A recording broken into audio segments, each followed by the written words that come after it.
on the 19th of March, 2025. Let's go right into the attendance. Someone have that list ready to go. I can do that for you, Phil. Thank you. Thank you, Ashley. You're welcome. Bernadette Jacko. Here. Brandy Altergott.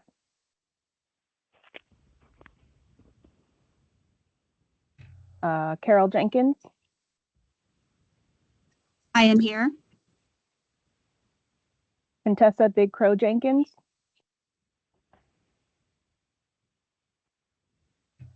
Deb Reed. Deb Reed noted her absence previously for today. Okay. Anita Mendoza.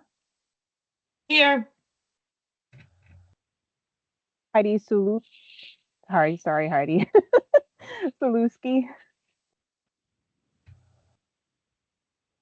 Jay Brown. Here. Jennifer Jenkins.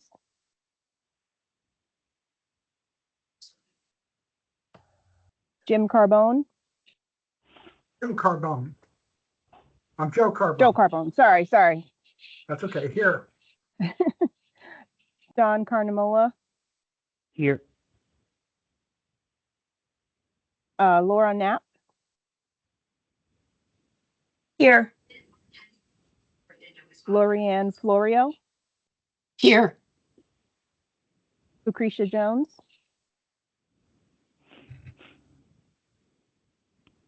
Marilyn Wenzel.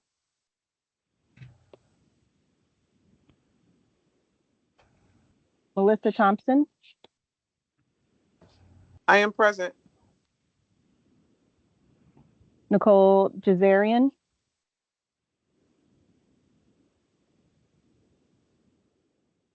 Bill Maglanick. Present. Shannon Gale. Present. Shelley McDermott. William DeMayo. Present.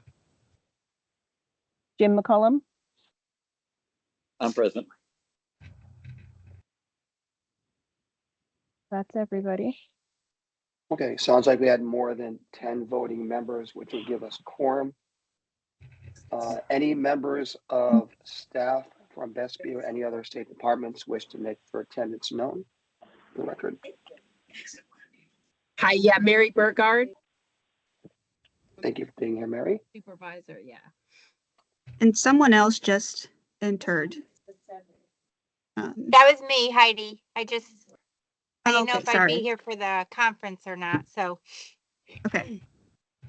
Got you. Any members of the public who would like to recognize themselves?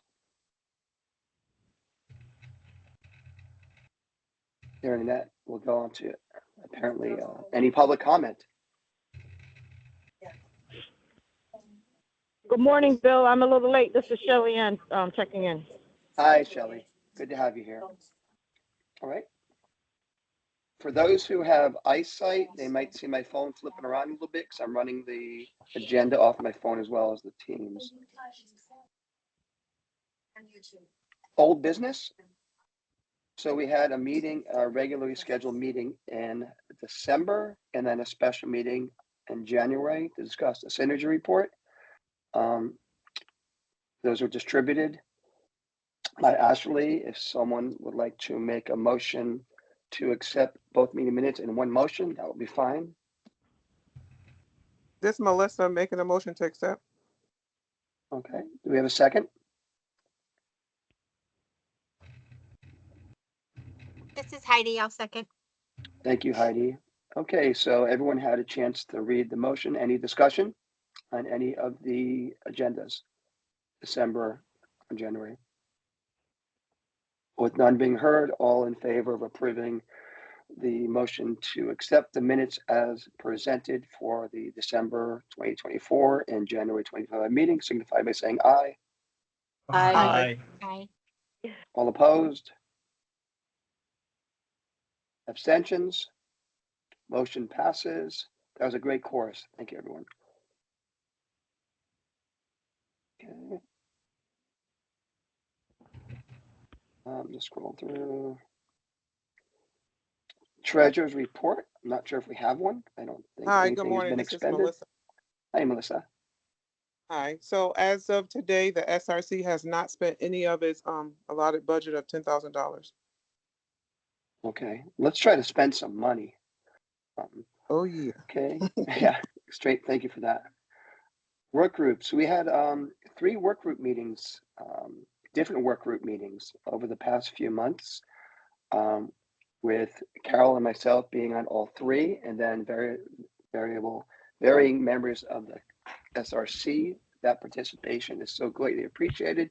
And those who have not had the chance to participate on a work group, it's encouraged, and we'll be coming up with a couple of more. So giving you some opportunities to get involved. So the first one would be the membership group. Would anyone from the membership work group like to give a comment on what we've been up to?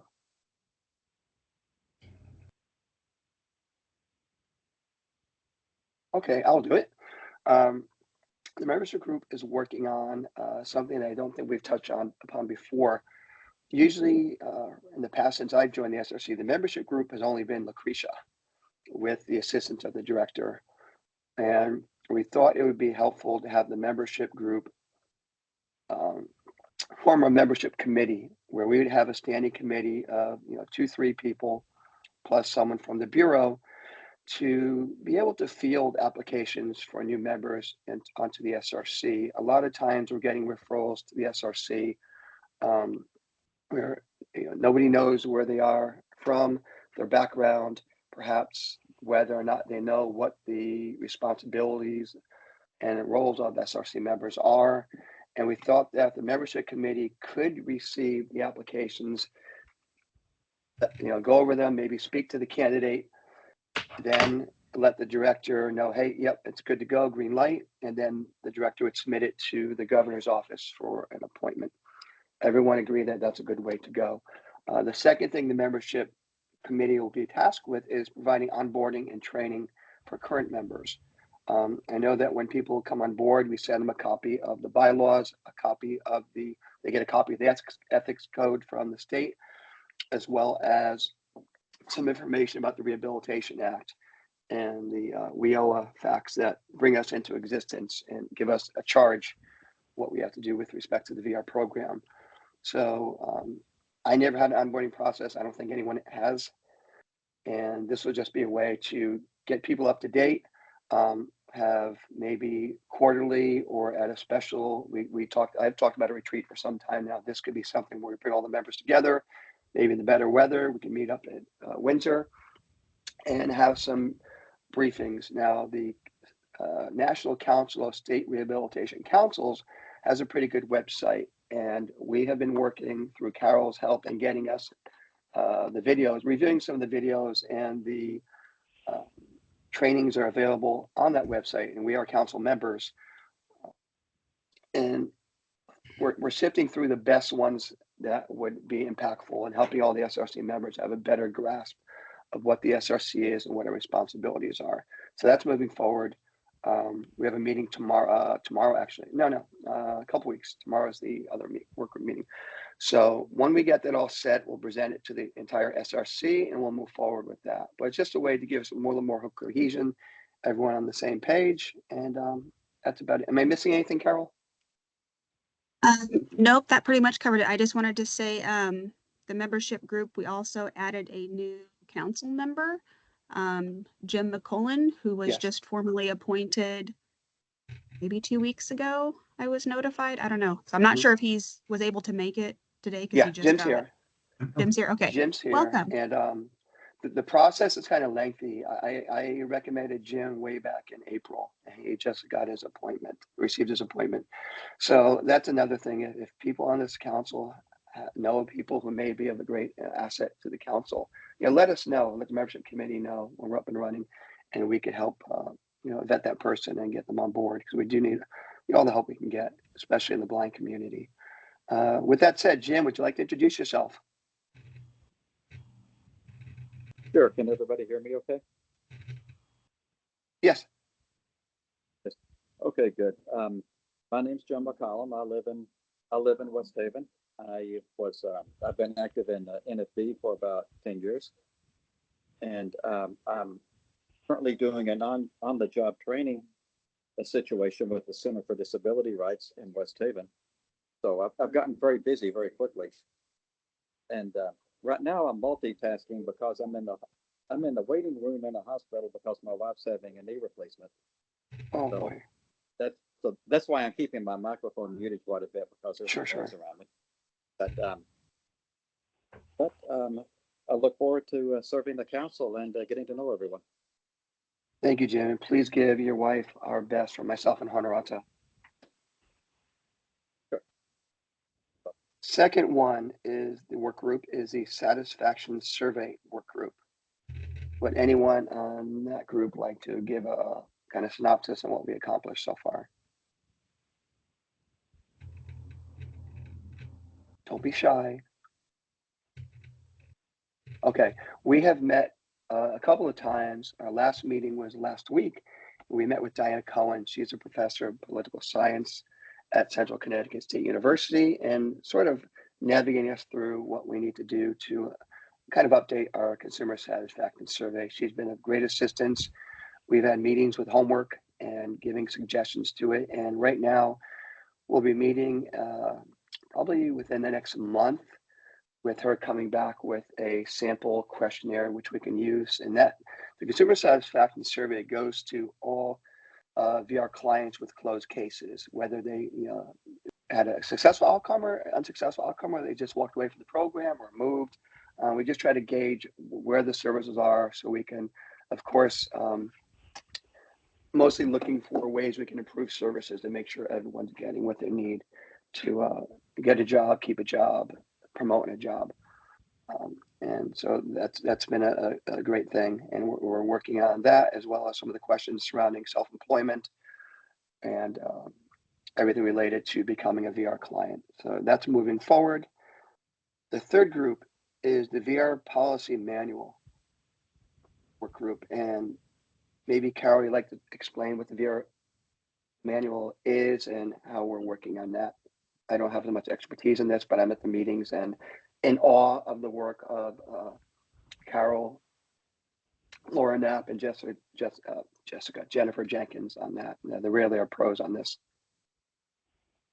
Sure. So the VR policy manual is what BESB and the VR staff use to basically run the program. It explains what services are provided and what the processes are for authorizations and IPEs and all those sorts of things in the VR process. It isn't written for consumers necessarily, although the goal is to have it readable, usable, so that anyone can understand it. So it's not a client handbook or anything like that, but it's the policies and procedures that we use in the VR program to run and operate the program. And so we're working on updating it. It consists of 4 chapters. So we're in chapter 3 somewhere along the lines, going through all of that. And there's a very specific process in the federal regulations that we have to follow to be able to get that updated formally and everything. But I think it's going really well. The committee can disagree with me, but I think we're making really good progress, and making sure things are updated within WIOA and the most current guidance that's out there from RSA for the policies and such. Great, thank you, Cal. Yeah, and this has been a great learning experience because this is like how the sausage is made with the VR program. And it's the first time I've had a chance to actually look at this and review it. And it is a little convoluted. I think the self-employment aspect is really difficult to navigate through. And, Carol is taking a lot of time to kind of rewrite this and bring it to the work group, and we're putting our input in. So it's been a great process. And I think Laura, being a new member, I know at one meeting she said, I don't know if I should join. I don't know too much about it. She has been so awesome on this work group, giving her experiences. And it's been refreshing to have such talented people on a group like this, and Jennifer working with the CAP program at Disability Rights Connecticut, it's just their expertise and experiences will really make this shine. So I'm really proud to be part of that as well. Just a fly on the wall, perhaps. Next item Anida is also on that. Anida, I'm sorry, I forgot Anida, and having the perspective of someone out in the field. Exactly. I'm sorry for missing her, but yeah, that's it's a good group, and we're looking forward to presenting a report when this is updated and let the whole council take a look at it and get some feedback. The synergy report, this has been a big topic of conversation since the fall. Everyone recalls, Jim, the synergy report was a consultant hired to essentially audit the VR program to see where we are in terms of us being up next for monitoring. Perhaps the general agency BRS is currently getting monitored. That's not a bad thing. It's maybe every 10 years or so. The Rehabilitation Services Administration from the Department of Education down in DC will come look at the program, VR programs, just see how things are going. So this report was kind of preemptive to kind of see where we are, to prepare us for that, and see where we need to make improvements before we get reviewed. And I'll say it's audit rather than monitoring. Monitoring has more of an evil undertone to it. So the report was released in on November 27th. We had Synergy come and brief our council during our December meeting. I then distributed the report to the entire membership. And then in January, I think it was January 19th, we had a special meeting for us to discuss the report and hash through what was in it and give some opinions and ideas. Out of that meeting came the council's desire for myself and Bill DeMaio, the vice chair, to reach out to RSA down in DC. Our liaison is Joe Doney. And then to reach out to the commissioner. Bill and I spoke with Joe Doney soon after the January meeting. I think it was early February. And then just yesterday, we spoke with the commissioner, deputy commissioner, and had Carol on the line with Bill and myself. So Bill, would you be able to give a little bit about what our conversation with Joe Doney was about? Can I interject one second? Of course. Sure. I'm so sorry. Ashley, No. Lucretia has texted me and says she's waiting and she can't get in. Is there any way you can call Lucretia or? Yeah, I'll have to try to dial her in. Awesome. Thank you. She's eager to get in and she can't. So Yeah, sorry. I'm sure. Sorry. Continue, Bill. Hey, Lucretia. Good morning, Carol, first of all. Yes, I guess the summary was we spoke for a long time, an hour and a half, and on a conference call with Joe from Washington, D.C. And we just discussed the report and the need to show him the report. It was pretty clear he didn't see that we were required. I think Phil and I wanted to figure out, were we going by all the rules and regulations? And I think the short story is, yes, we are. We're doing everything in our power. And he was so happy to hear that we reached out to him and that we were sharing information and we were looking to be problem solvers. He was very positive and encouraging us, basically to talk to the commissioner and have a conversation, which, it always works better than sending emails and letters because sometimes they're misinterpreted. So he thought that Connecticut was doing well. I mean, generally speaking, he didn't have any complaints about Connecticut's reporting or our work or anything like that. So we kind of felt pretty good coming off that conversation. Sorry about that. So then we proceeded to set up a meeting. We sent an email to the commissioner and she got back to us and had the deputy commissioner and Carol and Phil and I to talk yesterday. So is that a good enough summary, Phil? It is, yeah. And again, Okay. the important thing we needed to know from Joe was whether or not we were mandated to forward them the report from Synergy. And he just stated, bluntly that, this was a consultant job to the Bureau and that we're not obligated to send it to him. In the event that changes are not made or progress isn't made, then that would be a reconsideration to submit the report to them, because we submit to them, they step in and start, trying to make things happen. And yeah, I'll be honest, I was a little deflated. It was a good meeting, but a little deflated with respect to, we didn't discuss everything in the report. I just alluded to the fact that maybe there were some Rehabilitation Act violations. And the feeling at RSA was really that we're doing better than a lot of states. So with that said, he also recommended, as the SRC encouraged us to do, is reach out to the commissioner. We met yesterday for an hour with the deputy commissioner. It was mostly Bill and I speaking. And I still don't know what to make of it. I think it was great. It was really great that the commissioner is very gracious with her time, allowed us to speak. I think she was unaware of a lot of the issues that we see as clients in the blind community. We were very brutally honest about many things that we have observed personally as blind citizens, as well as members of the SRC. We came away with the positivity that I'll put the volume up. I want to bring this here.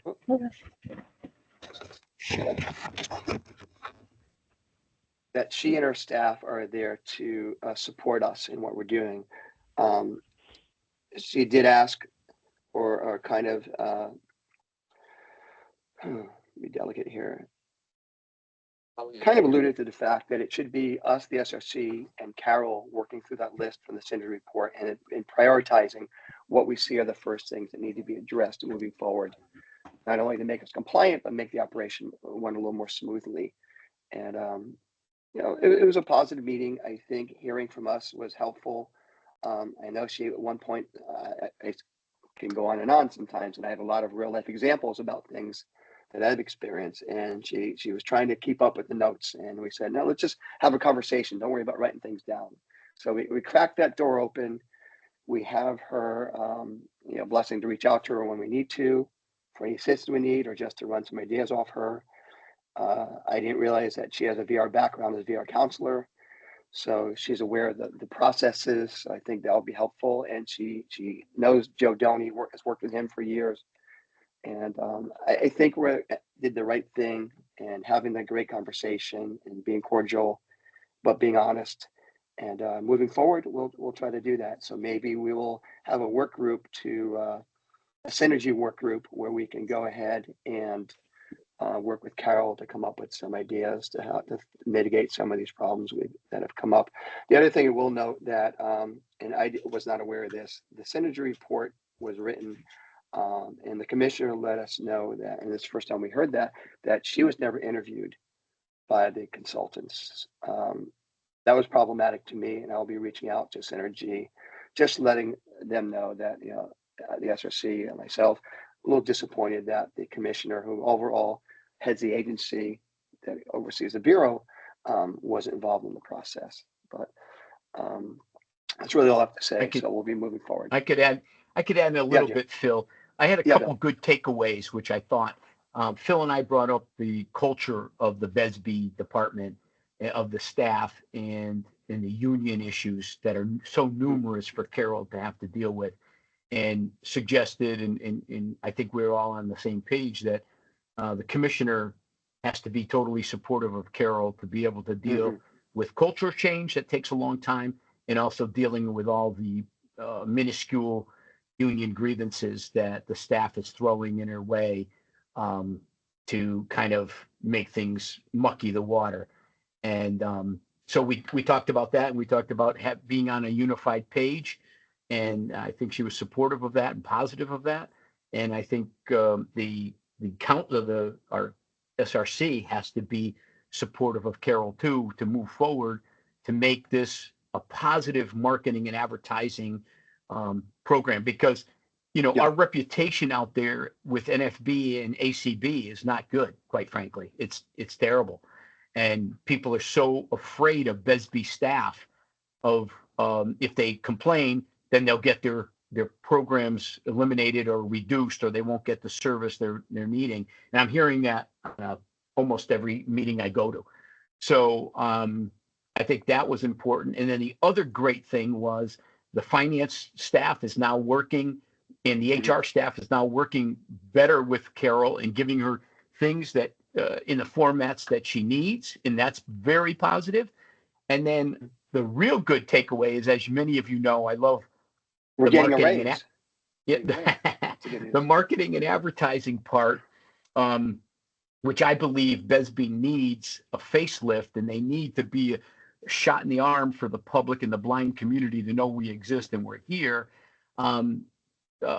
Commissioner Porter opened the door for us that they have some professional organization or contract with advertising and marketing for the other departments. And she opened the door that we could put something together and they have a professional that could write a commercial for us, and maybe we can pursue that. And I think that would be a step in the right direction too. So I was very pleased. You know, we went in, Phil and I, with the idea that we were going to be problem solvers and not problem makers. And I think I felt very comfortable and really appreciate Commissioner Porter's support and listening skills and time. A lot of positives came out of that, and I feel like we made some major league progress, but lots more work to do in the future. Absolutely. Thanks, Bill. And then the commissioner did acknowledge, when we talk about culture of the agency or the bureau, it's not just a negative thing. We don't mean negative, just the way things are run. And, the commissioner acknowledged that some of these issues didn't start because of Carol coming to the state. She acknowledged that, under the past decade or so, it's just long-term issues that never have really been addressed. So it wasn't pointing the finger to Carol doing anything wrong. No, she was actually, yeah. I think she stated, Supportive. Phil, that she was quite pleased with Carol coming here from Nebraska and changing things and identifying things for her. Absolutely. So with that said, anyone have any questions on, the meeting synergy or the meetings we had? Any questions, comments, concerns?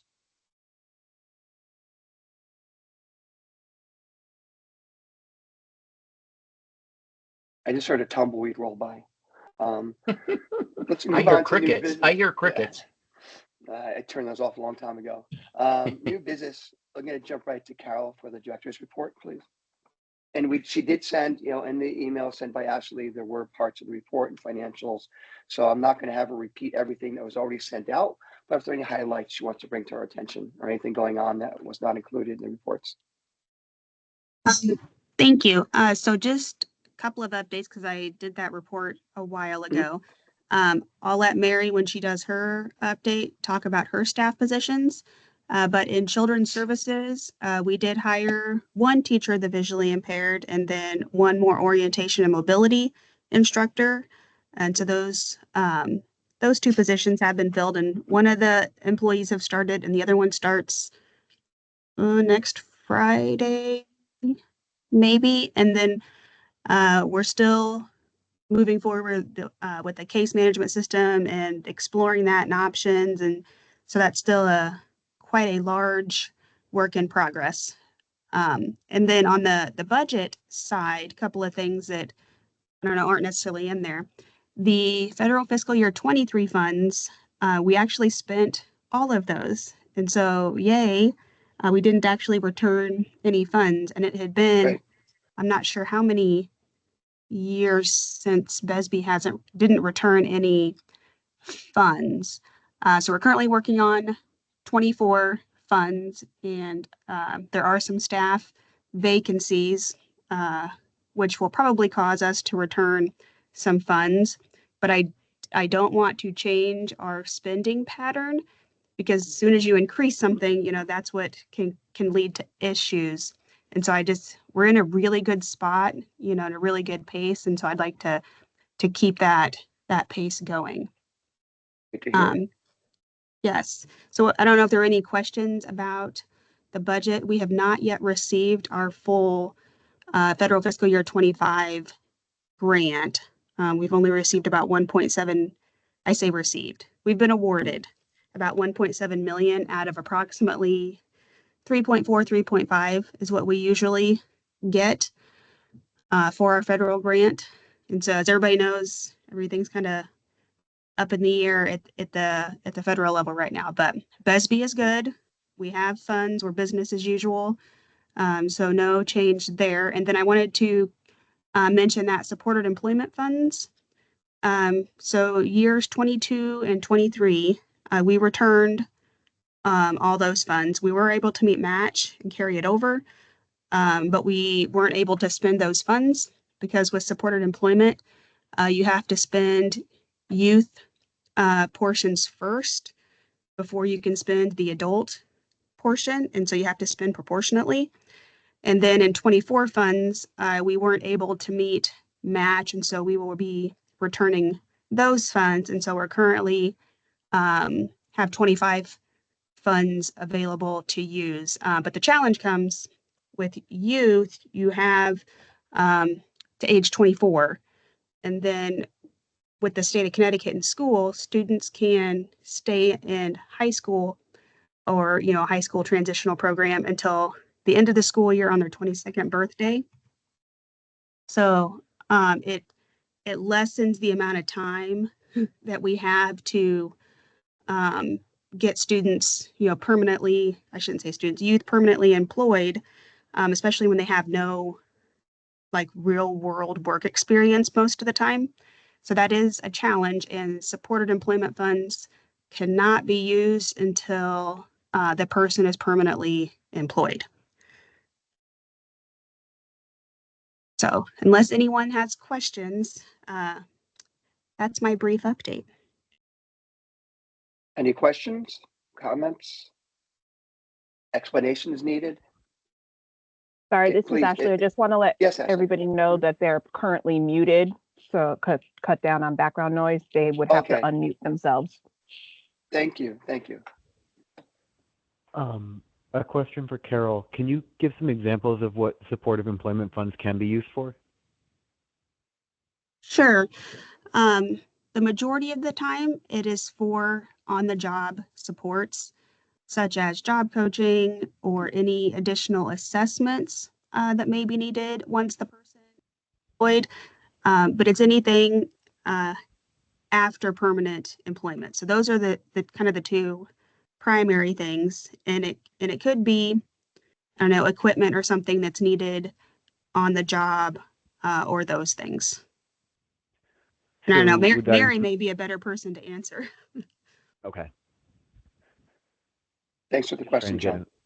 Understanding. Anyone else? So right now, Carol, nothing from RSA about anything that might be coming down the road as far as funding because of what's going on down in DC. Everything's status quo right now. Yes, as far as we are aware, everything is status quo, business as usual. We're going to move Also, on to. Are we sending Carol or Mary to the conference, the SRC National Conference? CSAVR and NCSAB. Yeah, that's on the agenda spot. That's we have actually on the agenda as an item. But if you like to answer it now, Carol. Okay. The answer is yes. Mary Burgard and Jonathan Richmond are attending. I am not able to attend this year, but we do have those two attending, and I believe there's a fiscal component this year. And so I am supporting a couple of our fiscal staff going if they can to, learn more about fiscal components and such and have that experience. Is it possible for you to ask them to do a small report when they come back for the council so that we know what they attended, some positive values they got out of it, and if they made any network relationships? Yeah, I'm sure Mary would be happy at the next SRC meeting to talk about what she attended and everything. I'd prefer it in writing ahead of time, and then she could talk about Okay. it if it's possible. Okay. And I think Carol just mentioned, and I don't want to gloss over that fact that when we spoke with the commissioner yesterday, she actually referred to the CSAVR conference, which is Monday, Tuesday, and Wednesday, first Monday, Tuesday, and Wednesday of April. And they're going to be covering some of the fiscal things with RSA. So it's great to hear that, you know, some of the members of the fiscal team at ADS, Aging and Disability Services Department, are going to be going down there to get some firsthand training on the requirements for the VR program and the funds. So that was another great positive thing that we heard.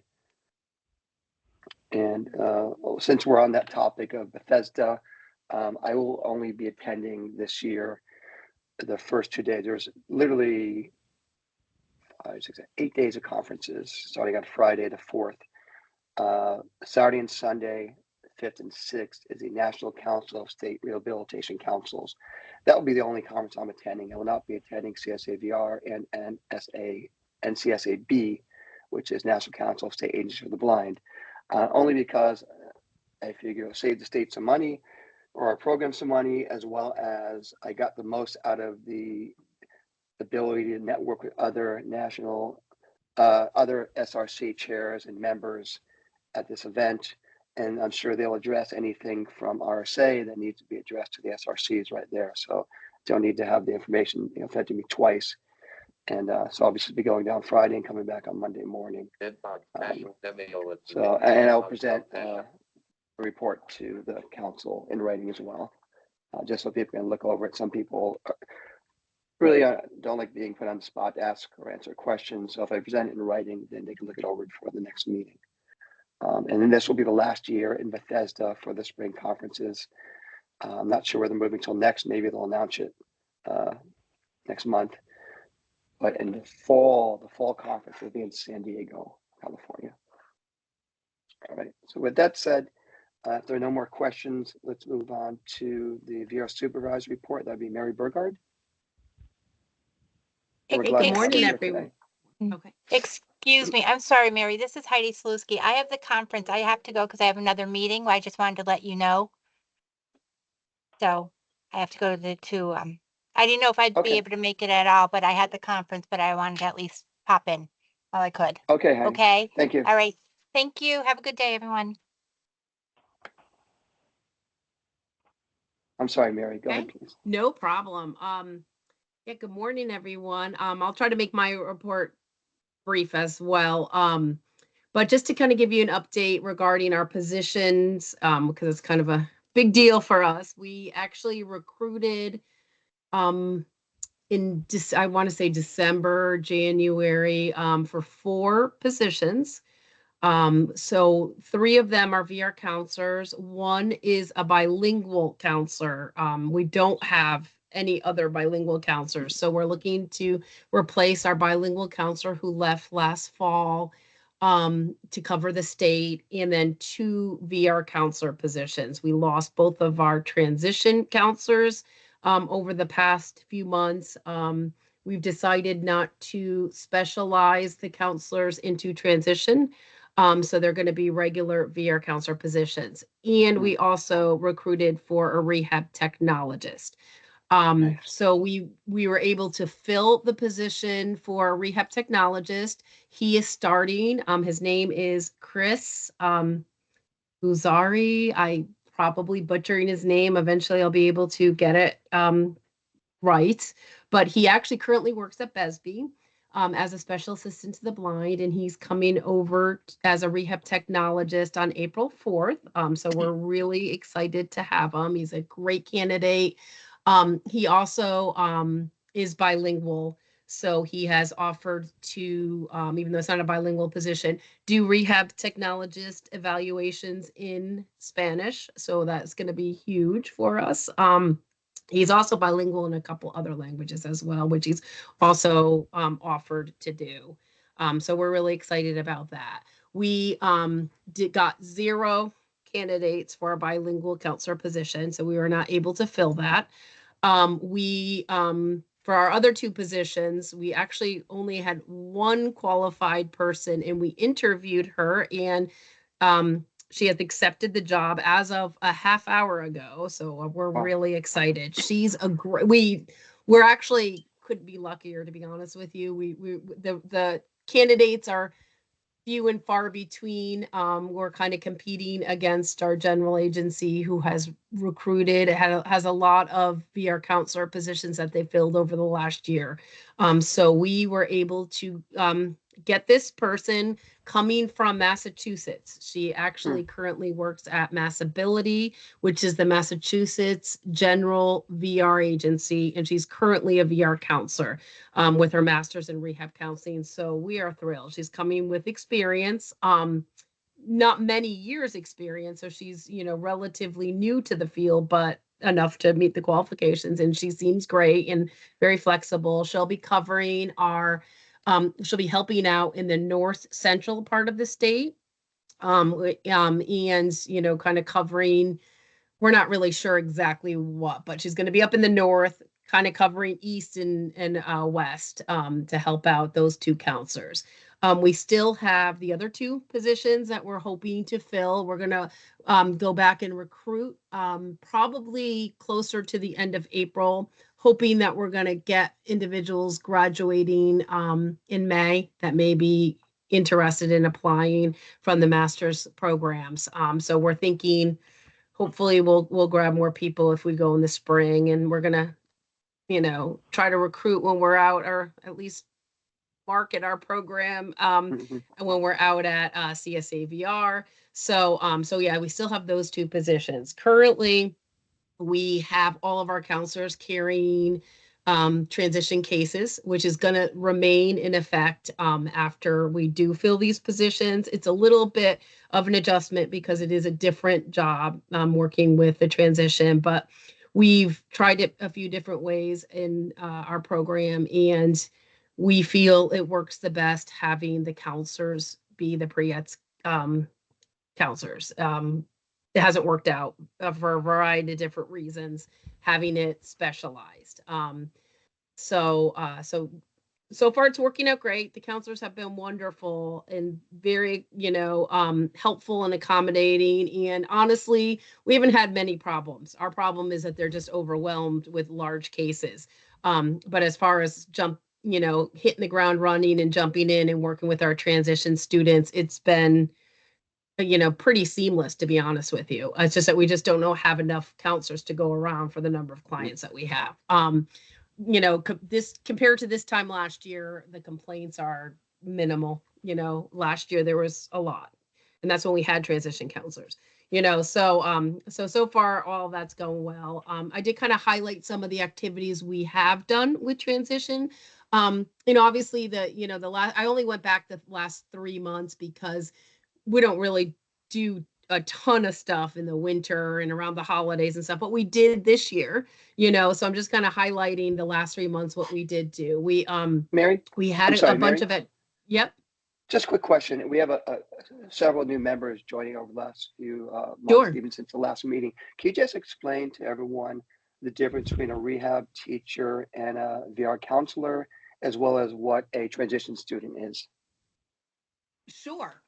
So for a rehab technologist, we have rehab. It's actually like the title's actually rehab teacher, but in Voc Rehab we have technology. We kind of, their functional title is technologist, which means that they focus on working with individuals to help do assessments on their job. Like that's kind of their primary role. To like say for example, somebody got a job and our technologists would go to the work site to figure out what accommodations they need. What do they need to be able to, effectively do their job? Like they also help train in the devices that may be available to individuals, JAWS, Zoom text, and any other, trying to keep up to date with the innovative technology that's available. Currently, we have two. That cover the state. This third person's going to take over a third of the state. He's going to be primarily north into the west. So he's going to kind of go down to the west. So, so that's, you know, and then taking on probably some of our Spanish speaking while we await our bilingual. So yeah, that's, so as far as transition, we work with individuals as young as 16 that come into our program. So they usually enter in through our Teachers of the Visually Impaired and our Children's Services Division. So we work with individuals in the system to work on what we call pre-employment transition services. So those hold a lot of criteria, you know, on what constitutes pre-employment transition services. And we work with them to help do what could be a work-based learning out into the community.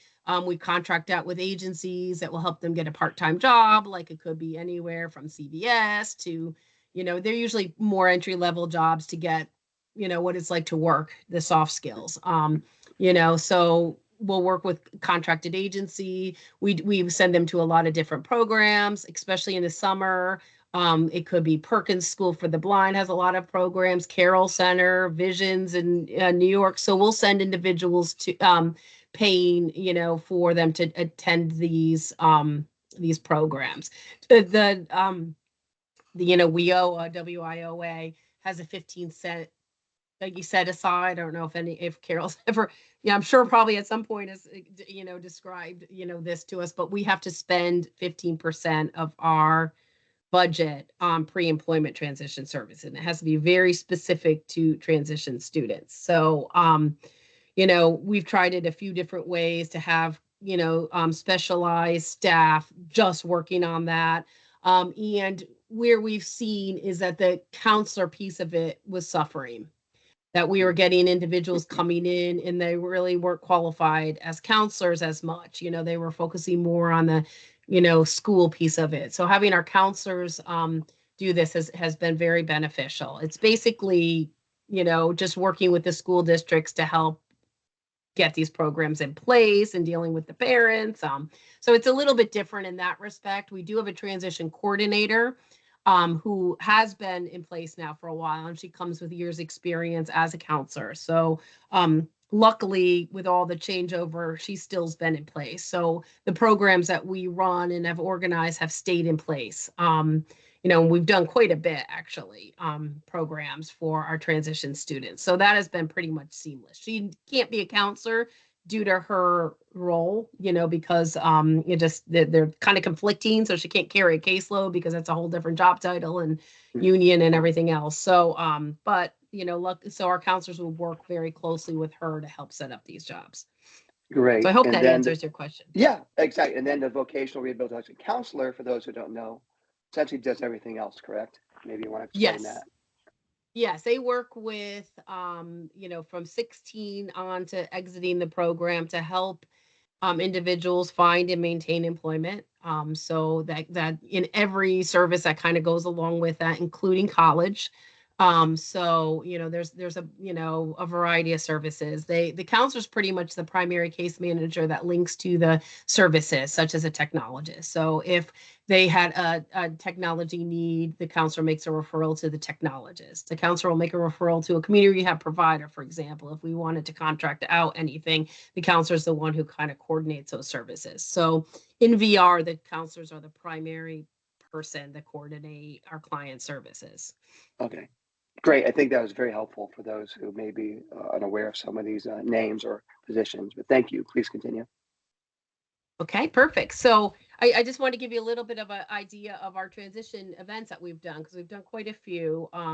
That we recently had a 5-week, this was a virtual event. We do a combination of whether it be virtual or in person, but this one happened to be a virtual that we contracted out with an agency called Sky's the Limit. And they did a self-advocacy group with about 8 of our students participated. And it was a 5-week virtual event once a week for 2.5 hours. And you know, that was completed at the end of February. So that would, you know, went really well. We have a couple in-person college prep workshops coming up.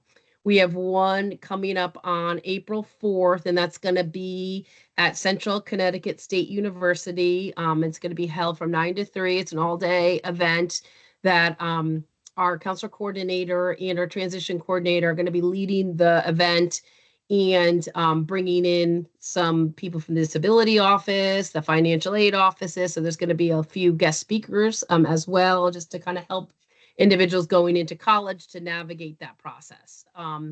And then there's going to be another one held down at Nora Community College on April 25th, same time frame from 9 to 3, all-day event, same format, just trying to target people in the southern part of the state. And then we're targeting people in the northern part by going to central. We had a couple events. There was a big youth summit event in January. That was sponsored by BRS. We weren't sponsors, but we're part of the event. The governor came, Governor Oman. It was kind of a neat event. Just having a lot of our youth from BRS on the panel speaking about the different services that our agency provides. They did give a shout out to BESB, but it was definitely a event that was put on through the Department of Labor and BRS. But we had a few staff attend.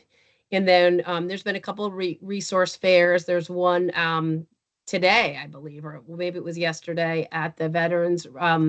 We've been doing a lot of events at the Veterans Administration where they put on a lot of resource fairs for people who are veterans, or basically anybody for the public coming. I've been to a couple. They're pretty well attended.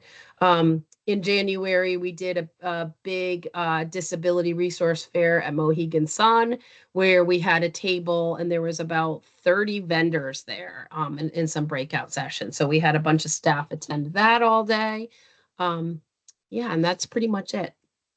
No, that's fantastic. I really, really appreciate and love hearing what we're doing for the kids, for the students. I think they're really being set up for success with the enhancements of technology and the ability of them to have good relationship with the counselors, and that's all positive. I really, really, really like hearing that. Any questions for Mary on the VR program at large, or what she mentioned to us? I'll give people a moment to unmute. Should they have any questions or comments? Hearing none, I just have one question. You mentioned that BRS, they hire quite a bit of VR counselors. Is the salary and grade the same for BESB as it is for BRS? No, it's not actually. We pay a lot higher. Really? Due to kind of the specialization of working with individuals who are blind. So, in the criteria for working, like we do a lot more hands-on out there doing outreach and everything. So we are a little bit higher. But they still have cornered the market despite that. But they've kind of figured it out, which isn't helping us out, that they're hiring at a higher level for senior counselor, which puts us a little bit more comparable regarding our salaries. So that's not helping us either. But on the same token, they're having a hard time finding people. So it's not even that they're posting, and like they had 2 bilingual positions posted right after us. And from what I understand, they got 0 applicants. So it's just that unfortunately it's just a luck of the draw, honestly. Like if you're advertising and someone who's looking for this comes through the door, you're lucky and able to hire them. At that time, So yeah, our criteria unfortunately is pretty strict. So we can't really go away from that with the counselors in particular. And honestly, every time we have kind of been a little loose, it hasn't worked out. So it's better just not to hire somebody than to try to say you don't meet the qualifications. But we're going to make an exception for you, so it's better just to wait, it's better just to go with fewer staff than to have to do that. But again, like we kind of lucked out, but we are still a little bit higher than BRS. But one of the problems that also occurs in the state of Connecticut is, well, I shouldn't even say the state of Connecticut, agency wide, because we're in the same agency as BRS. So if somebody did start BRS and then we post, they can't transfer for like 6 months to a year. So I think it's a year for counselors, but I could be wrong. Could be 6 months. So, and then at that point you're trained and you're in your job. You're not going to go for the extra 5,000. So it's the key is just to get, individuals from the get-go to come in. And, and unfortunately we're competing with the colleges that are coming out with master's level, which focus on obviously all disabilities. So I think a lot of people coming out gravitate more towards the general agencies, unfortunately. It's always been this way. We've been lucky, honestly, in the last few years because BRS was on a not an official hiring freeze, but they didn't hire people for a number of years. So every counselor we have is because we grabbed them when BRS wasn't hiring, and we've been able to keep them. So, Gotcha. yeah, so that's kind of And this, the way it works anyway, unfortunately. okay, and this is not unique to Connecticut, I assume, correct? All states are having difficulty hiring VR counselors. 100%. And the reason I know that is because we just interviewed this girl from Massachusetts, and kind of one of the reasons she's coming is because they're so short staffed that they are having their staff go to other parts of the state, traveling everywhere. She said her caseload is up to 130. So yes, Massachusetts is in that same boat, and I'm assuming everybody else is too, I would imagine. I don't know 100%, but I'll find out more when I'm at CSAVR, and I'll let you know, because that's a good opportunity for us to talk to other states about what they're experiencing. Got it. But thank you so much. I think that, again, this is very helpful when you're here presenting these reports because it gives insights to what's really going on in the program. Carol as the director can give us some information on staffing, logistics, or finances, but having this type of information, I think, just really helps us get engaged and maybe get excited to learn how we could support you better from the SRC side of things moving forward. So thank you for taking the time to join us today. No problem. Excuse me, Mary, this is Shelley. I had a question. You mentioned that Chris got a new title, a new job. So will his previous position be absorbed, or are you guys putting that now out there as well for new hire? That is not within Voc Rehab, so I'm not 100% sure. Carol can probably answer that. Oh, that was Carol. Yeah, sure. I'm sorry. Sorry, Carol. No, I can answer that. So we are currently not going to fill that position at this time. So we will have 3 special assistants, and we have 5 blind staff, and 4 special assistants was honestly too many, and they had a lot of downtime. And so it's a fine balance of meeting the needs of the staff, but also making sure we are filling everyone's time. So we're gonna have 3 special assistants moving forward. Thank you. Okay, thank you. Moving on, legislative update. Is Jen Prado here, or did she submit a report to anyone? This is Carol. I did not get a report, but I believe she's at a meeting with the commissioner today. I think that's what she told me. I'll reach out to her because I don't believe we had a report last meeting either. If I'm not mistaken. So we'll try to get something. Because I know this is legislative session going on right now. I know that personally I worked with my state rep and spoke with the Transportation Committee of the Connecticut General Assembly about the issue of service dog denials and doing more to make sure that buses and trains and the bus stations and bus stops and train stations are more accessible. They're working on putting new digital signage and all these different components of the public transportation system. And from what I gather, I also sit on the Public Transportation Council for the state. Nobody really thinks about accessibility. It's usually an afterthought. So I've been very vocal on that. And when I spoke with the Transportation Committee, that's combined, House and senators for the state. I think most of them are unaware of a lot of these issues. Senator Wong is a good proponent for us.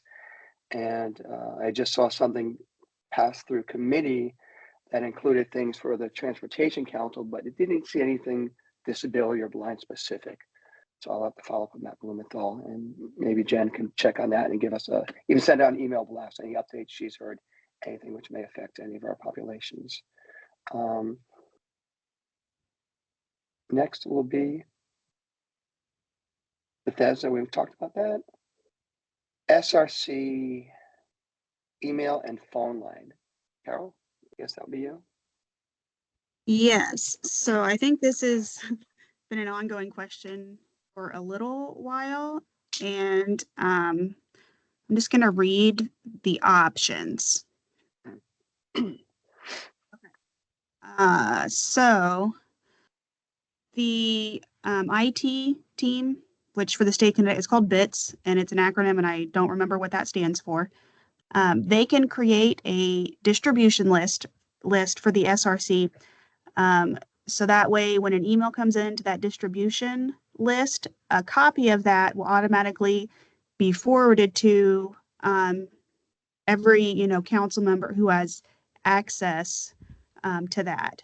And so, in doing that, depending on if the council wants this distribution list and if you want all 22 council members to have access, I can just submit everyone's email address to BITS to have that created, or if you just rather have a few people, I don't know. So that's pretty much the only option for the email address. The phone number option, phone number can be set up to a voice mailbox, to where if a consumer calls in with a question or anything for the SRC, when that voicemail comes in, those who have access to that voicemail box will get an email notification that a voicemail was left.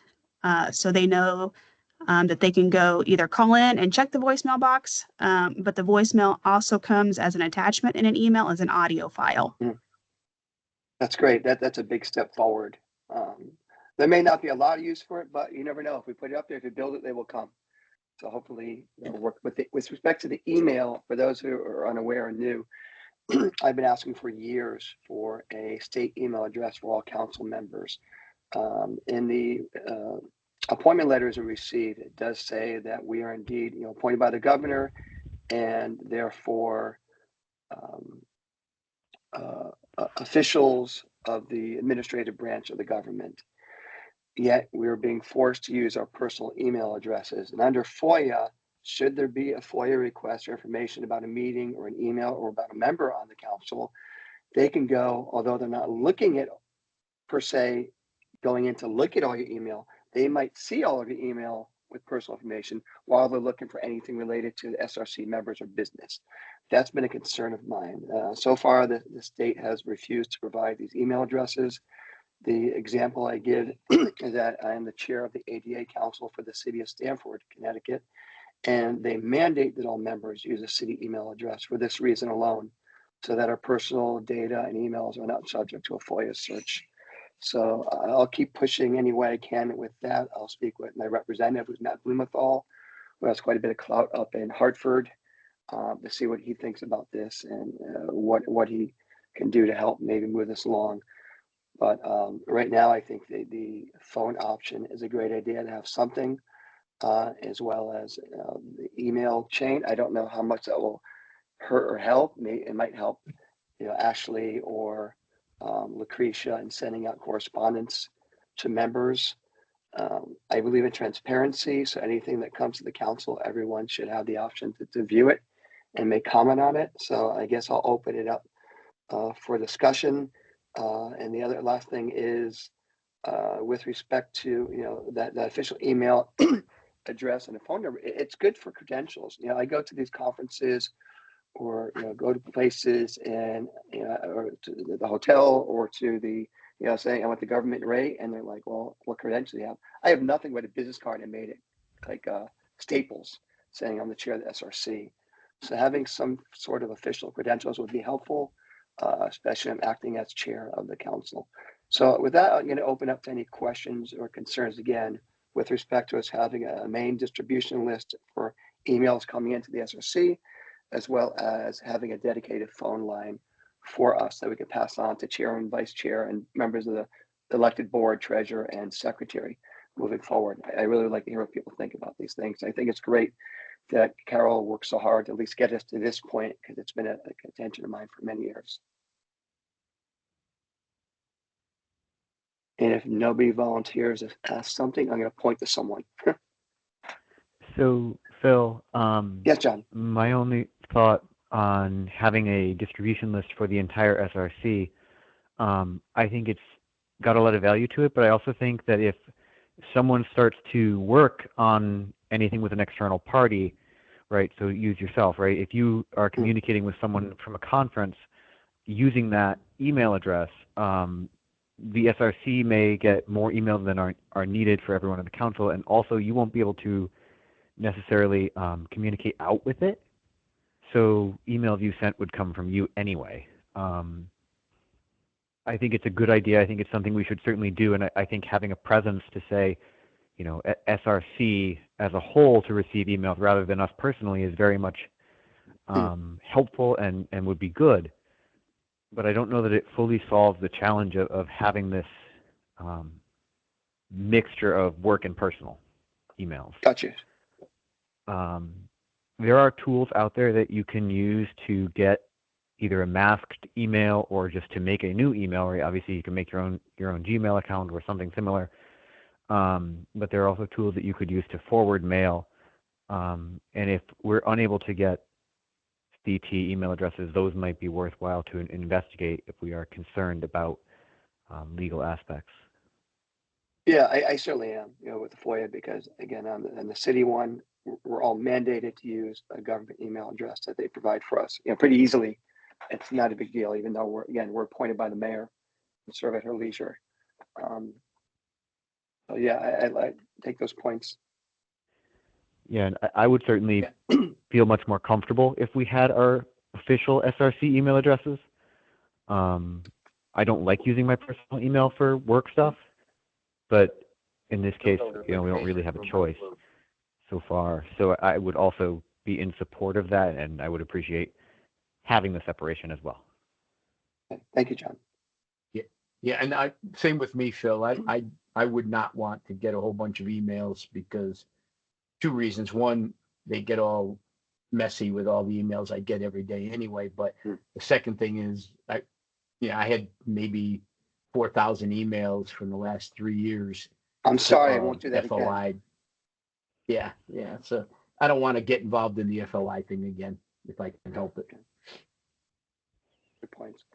So should we'll go with the voicemail box for the SRC, and then keep the email the way we're doing it right now as it is, and then keep working on getting a state email address. Does that sound good to everyone? Yes. Okay. There's no need to have a motion or anything. You know, I just, you know, keep pushing some buttons. All right. Thank you. No one has any more questions or comments? Okay, hearing none, we're going to move on to Cal had brought to my attention that I guess there's an option now whether we use Zoom or Microsoft Teams as we're currently using. And any reason why the change, Cal, or why people are opting for one or another?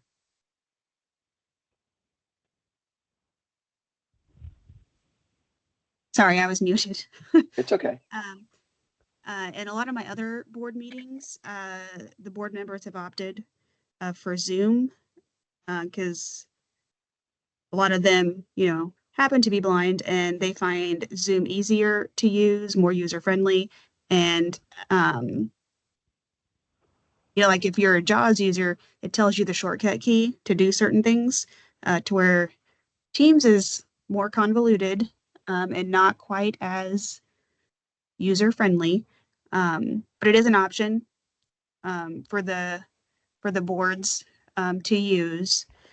So it's really just your all preference. If you want to keep using Teams, that's fine. But just there is another option out there that could be used if people have a preference. I'm all in with Zoom. The town of Newington doesn't even allow Teams to get in. I'm on my phone right now. I'm also going to strongly second Zoom for several reasons. I can also confirm that Zoom's accessibility with NVDA is better than that of Teams. I've had fewer browser issues with Zoom, but also the Teams phone line is kind of painful. So earlier in this call, actually, everyone was muted, and it cut off, and Teams interrupts the meeting and speaks over, and you have no idea what anyone is saying. So if you're muted, you mute yourself, you unmute yourself, you lose quite a bit of the meeting. I've actually had to stay unmuted this entire call because I can't mute myself without losing important information. And I would much rather try anything else. Teams has been the worst for that. That's And great then feedback, the Zoom, John. yeah, the Zoom software is also just better. So strong second on that. That's good. I was hoping you would speak up. You're kind of the techie in the group. So that's I also really agree good that feedback. Zoom, I also agree that Zoom is the way to go. This is Shannon. Thank you, Shannon. I've worked with both. I've been in different meetings on both platforms, and across the board, the feeling is that Zoom is the better platform. Does anyone, I'll put it this way, does anyone object to using Zoom instead of Teams?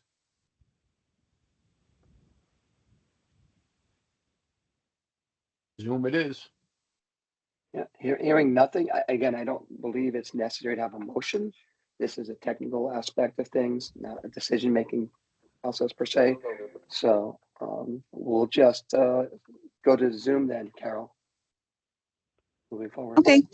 And Ashley has an account, so she can do that for these meetings moving forward. Perfect. Does she have a I'm very professional excited account for that this. goes over 45 minutes? Yes. I'm sorry, I Yeah, should. good, Okay. perfect. The Bureau purchased the account. Oh, okay. Gotcha.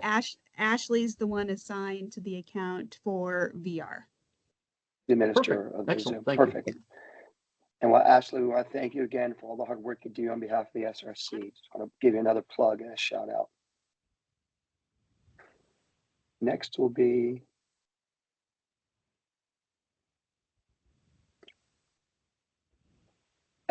I have a new kind of section, new business brought by the members. Does any council member have any new business they'd like to introduce that could be acted upon in future meetings or things food for thought?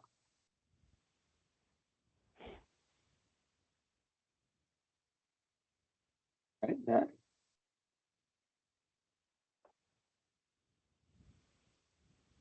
Okay, chairman's report. I really don't have much to say. It's been a lot of work over the past since December's meeting with all the work groups that we serve on, and I appreciate everyone stepping up and volunteering. You know, sometime I think tomorrow meeting we're meeting 8:30 in the morning to 10 o'clock. That's an early day for me. But it's important that we all work hard towards ensuring that we're doing the best possible on behalf of the VR program. Anything else that we can do, you know, we have an open door policy with Carol and the department, and now it seems like with ADS and the commissioner's office to make sure that we're all on the same page and all, again, working towards that same goal, providing the best possible VR services to the blind of Connecticut. I'll report on my Bethesda trip during the June meeting, and something I didn't put on, neglected to put on for new business, kind of old business too. I think it was Shannon and Melissa at one time volunteered. I wanted to get a work group together to think about having a retreat or, you know, one day or half day event in person up at Windsor for all SRC members, where we could do some of that, you know, important networking, get to meet each other personally, get some training on VR and the Rehabilitation Act, and just kind of empower us and inform us to move forward with a greater sense of urgency and commitment to really work hard on these things. I know a lot of people are here because they're voluntold to be here, but that doesn't minimize the participation and contributions they can make. Was that, am I correct, Shannon and Melissa, you had offered it to work on like a work group for a retreat or in-person meeting? I don't recall doing that, but I am happy to do so. Yeah, I think this was like September, maybe. It could be a long time ago. But if anyone I would believe like to, I don't remember doing I that believe either. I had volunteered for that, Shelley. I remember Okay, that. I'm sorry, Shelley. Okay, and it was Yeah, I wasn't here a in sh. It September. was a sh. Okay, it was a sh. Yeah, I think Shelley, thank it was you. me. Yes. Okay. But Phil, I also wanted to know, you were talking earlier based on the transportation issue. I'm a real proponent on that because I'm quite independent being visually impaired, but I do rely on public transportation a lot. So if you want to set up some sort of another work group, or if not just yourself, in contact with DOT as far as making things more accessible for us I'll be in blind a meeting that's tonight. out here. Yeah, I think our next meeting. I hope I I'd didn't be miss it more yesterday. than happy to deal with that. Yeah, I would Sorry. also like to invite. What? Someone's Go ahead. transporting I'm right like now. right now. It's okay. Yeah. I'll reach out to you and let you know when our next Transportation Council meeting is. So I'd like you to talk during the Okay. public comment section, and That'd talk be about awesome. some of the That'd be problems great. you're having. Okay? Okay. I would Okay, also that's like cool. to, this is Shannon, I would also like Yes, to have more information on the Transportation Council because I've got some transportation meeting because I've definitely got some, have had past issues Yeah. and continue to have issues in my area of the state. Okay, I will make sure that when I get the next meeting notice, I'll send it out, and either Lucretia or Ashley can help me. We'll send it out to the whole SRC. So anyone who would like to join that meeting, either to listen in or to voice some concerns and complaints, you could do that. So that may be a greater way to get some participation. And maybe we can get the new council members out of it as well. But it's always good to hear. Like, I can only speak about my experiences and what's told to me. And they're pretty extreme sometimes with treatment we receive with buses driving by, with things not being accessible. So great. I will check with my chair because I think he put the wrong date on it, 18th. It's usually the same day as these meetings, and they meet monthly. So if it's not this month, next month for sure, we'll get everyone a meeting notice. And who wants to call in, they use Zoom. We can do that. So that's great to have that feedback as well. Phil, real quick, this is Shelly Ann again. Yes, Shelly. Back to kind of a little step back with the thing with Carol, and we now, I guess everyone is in agreement with starting up with Zoom. I was wondering when Ashley is going to be sending that stuff out, if I could have like a sidebar with her. Ashley, if you're on the line, well, I know you're on the line. Could you give your phone call back? I have a little sidebar, something, just questions that I don't think it's necessary to be on this call, but I'd have a real quick little question Q&A with Ashley real quick on that. Just to Or why don't you say right now we're on the phone. We're way ahead of time. We're going to be done in like 5 minutes. So if you want to ask it now, maybe Ashley has the answers. Maybe someone on the phone, or like John, will have the answers for you to help you out. Okay, cool. All right. So I'm versed. I'm not the most techno savvy person. I'll be the first to admit. So anything that I'm on, I like right now. I've got a Zoom account through my church, so it's fairly easy, like everyone else is stating. But I wanted to know that I'm not sure. I think the phone number.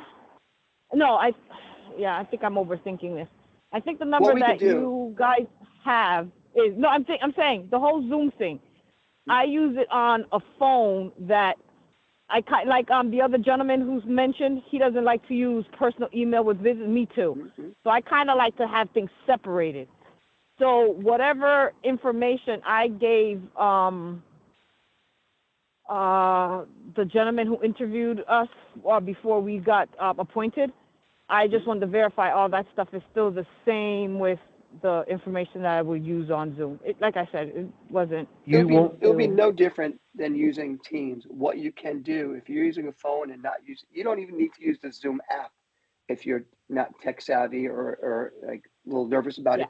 We can create what I do with my local group in Stanford. We use Zoom, and we created a one-touch mobile phone number. So when you hit this button, I think that's what the church used. Yeah, I think that's what my church used. Because once you click it, once you initiate it one time, you just right into the you call. just hit it. That after that, I think that's the same thing that they did. So that we can do. We can do that and have a contact made, or I could do it. So and you do not need a Zoom account to join these calls. You can also call in with a cell phone, right? All the options are basically the same. Yeah. Okay, cool. Yeah, because that's what the church uses. It's just once you did the meeting ID one time and everything, it's kind of just like, okay, this is you, and then you're in. It's very simple. So yeah, I'm hoping Yeah, it'll be we'll that make it simple. seamless as well. And Okay, yeah, great. that would be, that way you don't have to remember a password or a meeting room number, things like that. You just click a Yeah. button. And if you want to block your number, you can block your number. You know, it's R67 first. That's not a problem. Okay, cool. All right, All right. thank you. Good and welfare. Anyone have anything to share that may be not particularly related to the SRC, but something personal life? We know that some members may have some health challenges sometimes, or if they need our support or any help in any way, to reach out to me or Carol or Bill for anything we can do to help you personally, with or without being involved with the BESB. Any events that you're aware of that are coming up, whether it be job fairs or things that might be interesting to the members of the VR program in general, it's good to share those as well. But anything else, it's like the all other kitchen drawer, junk drawer cabinet for us to just let anyone know about anything else. So if there's nothing more. I'll just throw out one more thing Yeah, for the group, for the good of the group. It's Bill. I'm following this new stuff from Glide and glideinc.org. It's gonna be a robotic white cane type of thing that's coming out at the end of the year. And I just say all for the whole blind community, I believe it's going to be a game changer for a lot of blind people. It's, maybe $1,500, $2,000. I'm not sure what they're going to go up to in price, but they've sold 1,000 of them, and all indicators say that it's going to have LiDAR, it's going to talk, it's going to have haptics, it's going to vibrate, it's going to have lights, it's going to have safety features, it'll have GPS and AI. It's if it's half of what they're billing it as, I think it's going to be something special. And I would think BESB should probably be all over it. In fact, should actually reach out to them, and try to make it happen when it first comes out, so that we're leaders in the country, actually in the world. He's selling it all over the world. Amos Miller is his name, out of Washington State.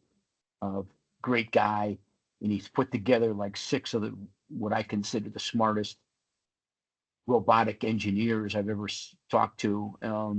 One from Google, one from Amazon, one from Microsoft, one from Apple. It's incredible what they put together here. So I give that to put it on your radar screen, people. Keep your ears open and see what comes about from it. It's pretty cool. That's With that, great, Phil, Bill. I've got to go. I've got another meeting I'm going to get. Yeah, I'm going to ask if there's nothing else. It's 11:26. We're a half hour ahead of time. If there's nothing else, Somebody has their hand up. Oh, raising hands isn't good for blind people. Just unmute and say it, please. Oh, hi, this is Anita, vocational Yeah, counselor. I wanted to note, you did mention job fairs. If there are any job fairs, I know I'm representing the southwestern part of Connecticut. And there are some job fairs coming up in the next couple of weeks at the American Job Center. For example, the Bridgeport American Job Center job fair is on the 26th of this month, over on 2 Lafayette Boulevard in Bridgeport. I also wanted to note there are multiple job fairs regarding healthcare services, such as home health aides, CNAs, medical assistants, administrative assistants over. So that's going to be on the 20th of March. Great. I don't know if I've never received any emails. Is there a way that, maybe Carol can answer this, when these job fairs come up, the VR counselors are aware of them, is there a way that it can be sent to, is there a group email for just VR clients? We can send this out to them? I can Update. mention I was like, that I do know that answer. I'm sorry. Okay. I do send job fairs to multiple clients of mine. I do extend if they do need any rides up to Bridgeport from Stamford. I do offer transportation up there because I do have a state car. So I definitely do send out emails to various clients that are interested. Oh, I'm not in talking about you, attending. Anita. No, it's in general. Does the VR send out these notices? Like, if aware of We things, do, like we pretty scheduling? much go, Okay. sorry, we pretty much go through the counselors, so Mm, like okay. I'm on a ton of distribution lists and I know our counselor coordinator is, so we'll just, and a lot of the counselors are, just send them to everyone, even if it's out of their region. And then we Yeah. kind of rely on the counselors to send them to their Okay. clients. All right. Very good. But So we that's we protocol. do forward quite a bit. Like I have a distribution list of our counselors, so I just send them to the counselors. A Okay. lot. They get them multiple times, unfortunately, but I do it anyway, just to make sure our people are getting them. Mhm. All right. Very good. Hope that answered the question. Any other business? If not, I'll ask for a motion to adjourn.